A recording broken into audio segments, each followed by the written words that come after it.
Posyandu Seruni. Saya Kelsey Herlanda. Tentunya saya tidak sendiri. Saya bersama dengan teman-teman saya. Perkenalkan, nama saya Dewa Widya Fitria. Perkenalkan, nama saya Farwa Pemerintahan. Perkenalkan, nama saya Ainur Zainatul Ain. Dan perkenalkan, nama saya Widya Nisabila. Untuk selanjutnya yaitu pemaparan materi dari Widya Nisabila. Kepadanya dipersilakan. Baik, terima kasih kepada moderator yang telah menjadikan saya. Di sini saya akan menjelaskan mengenai latar belakang kita mengambil posyandu Seruni. Di dunia kesehatan sendiri, tentunya kita memiliki tempat untuk para lansia mengetahui bagaimana kondisi fisiknya melalui kegiatan posyandu yang memiliki program posyandu lansia, di mana memiliki fungsi memantau kesehatan lansia secara rutin termasuk pemeriksaan tinggi badan, berat badan, serta tekanan darah. Di posyandu Seruni ini, pemeriksaan yang sangat penting karena lansia tentang penyakit tidak menular, hipertensi, dan tekanan darah sistolik sering meningkat akibat perubahan fisiologis pada usia lanjut.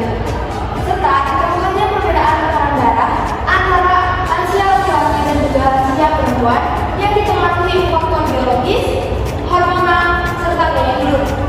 Informasi ini membantu posyandu untuk menentukan kelompok yang beresiko lebih tinggi sehingga program edukasi dan pencegahan dapat dibuat lebih cepat untuk meningkatkan kualitas hidup bagi lansia. Baik, fenomena yang kami amati untuk pengamatan ini tentunya perbedaan tekanan darah sistolik pada lansia laki-laki di posyandu Seruni dan perbedaan tekanan sistolik pada lansia perempuan di posyandu Seruni. Untuk rumusan masalahnya, untuk mengetahui apakah ada perbedaan tekanan darah sistolik antara lansia laki-laki dan lansia perempuan di posyandu Seruni, serta bagaimana rata-rata tekanan darah sistolik pada lansia laki-laki dan perempuan, yang bertujuan untuk mengetahui perbedaan tekanan darah sistolik menggunakan uji independen simple test, menganalisis perbedaan tekanan darah sistolik pada lansia di posyandu Seruni, lalu menjadi dasar dalam penyusunan program intervensi gizi untuk lansia. Baik, untuk selanjutnya saya serahkan kepada moderator.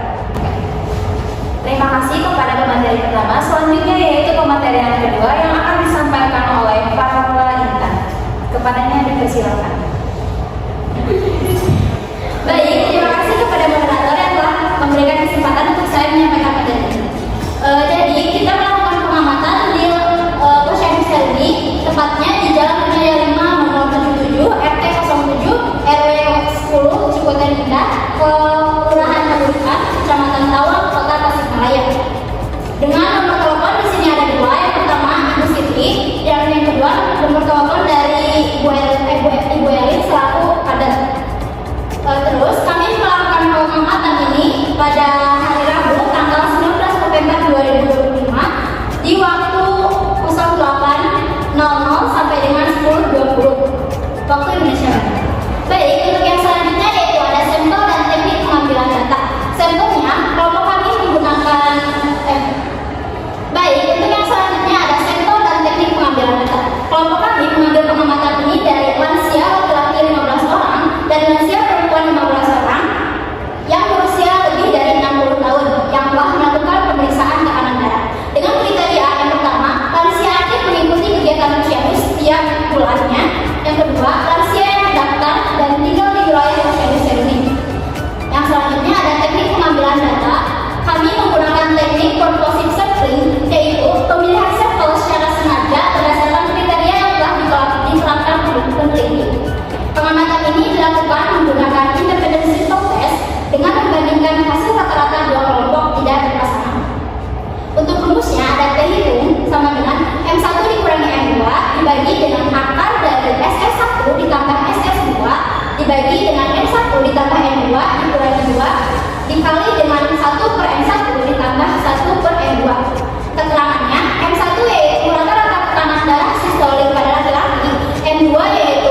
penyesuaian November, lalu kami memilih perbedaannya itu dari selisih antara bulan November dengan bulan September.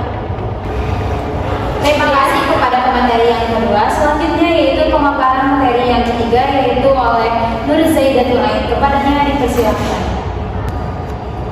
Terima kasih untuk moderator. Selanjutnya saya akan membacakan pertanyaan analisis menggunakan PIPES. Yang pertama, uji kenormalan data. Yang pertama itu ada tekanan darah sistolik lansia pada laki-laki.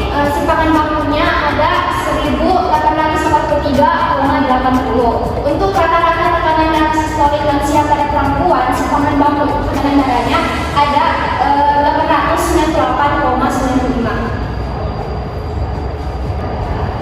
Oke, selanjutnya untuk data empiris lansia laki-laki, untuk yang 68% intervalnya yaitu 6,47 dikurangi 1.883,80 hingga didapat interval sekitar min 1.8877,33 sampai 1.890,27. Untuk yang 95% intervalnya menghasilkan rentang sekitar min 3761,13 sampai 3774,07. Dan untuk yang 99% intervalnya menghasilkan rentang sekitar min 5659,93 sampai 5657,87. Di sini bisa kita lihat banyak batas bawah intervalnya bernilai negatif. Jadi disimpulkan sebaran datanya itu sangat lebar.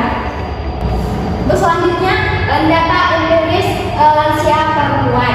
Nah, untuk 68% interval menghasilkan rentang sekitar min 890,94 sampai 906,96. Untuk 95% interval sekitar min 1789,89 sampai 1805,91. Untuk 99% interval sekitar min 2688,84 sampai 2704,86. Intervalnya juga banyak yang negatif, jadi sama memiliki sebaran yang sangat luas. Menguji teknik untuk membandingkan tekanan darah sistolik antara laki-laki dan perempuan, dari hasil perhimpunan kami mendapatkan nilai tes hitung sebesar 0,13616. Jadi kita bulatkan jadi 0,13. Jadi analisis data tekanan darah sistolik pada lansia laki-laki dan perempuan tidak berdistribusi normal karena sebaran datanya sangat lebar dan adanya interval yang bernilai negatif. Terima kasih kepada pemateri ketiga. Selanjutnya yaitu pemaparan materi keempat yang akan disampaikan oleh Dwi Aulia Fitrian. Kepadanya dipersilakan. Baik, terima kasih sebelumnya kepada moderator.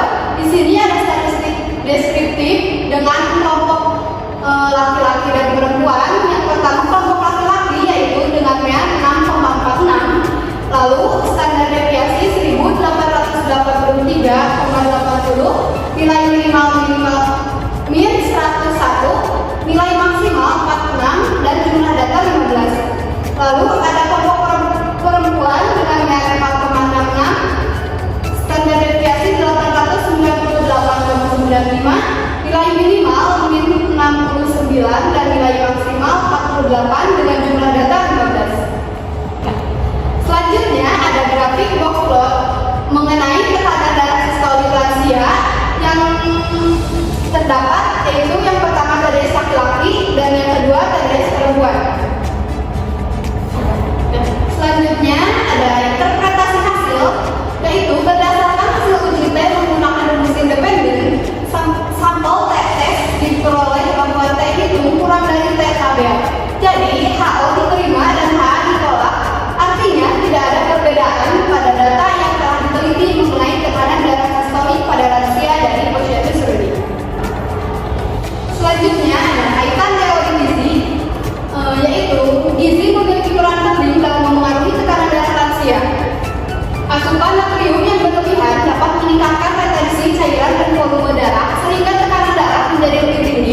gizi yang baik juga mencegah malnutrisi dan obesitas, dua kondisi yang dapat menyebabkan fluktuasi tekanan darah.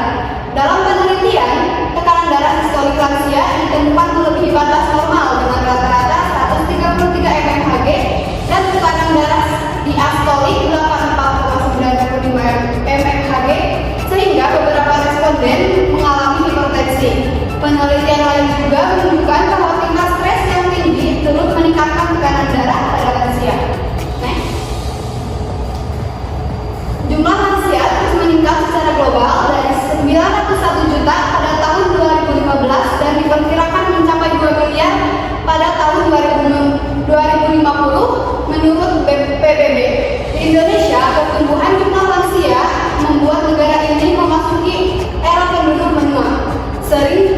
Seiring bertambahnya usia, tekanan darah cenderung meningkat karena arteri menjadi lebih kaku dan kurang elastis. Pengaturan tekanan darah sendiri melibatkan otak, sistem saraf otonom, ginjal, hormon pembuluh darah, dan jantung.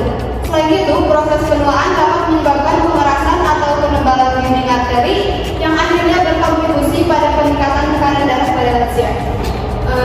Sekian yang dapat saya sampaikan. Saya kembalikan kepada moderator. Terima kasih kepada pemateri keempat. Selanjutnya yaitu kesimpulan dan saran dari saya. Posyandu Seruni menyediakan layanan pemeriksaan kesehatan rutin bagi lansia, termasuk pengukuran berat badan, tinggi badan, dan tekanan darah. Deteksi dini membantu mencegah penyakit seperti hipertensi, diabetes, dan gangguan jantung.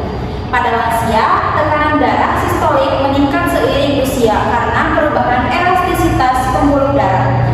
Di Posyandu Seruni, lansia perempuan atau pasca menopause cenderung memiliki tekanan darah sistolik lebih tinggi akibat penurunan hormon estrogen. Temuan ini penting untuk mendukung intervensi edukasi kesehatan yang lebih intensif. Untuk saran, 1. Mahasiswa perlu mengatur jadwal penelitian agar data terkumpul dengan konsisten. 2. Kader posyandu harus memberi edukasi dan pemantauan khusus bagi lansia dengan tekanan darah tinggi. Yang ketiga, lansia diharapkan rutin mengikuti kegiatan posyandu untuk memantau kondisi kesehatannya. Sekian pembekalan materi dari kelompok kami. Mohon maaf bila ada kekurangan. Wassalamualaikum warahmatullahi wabarakatuh.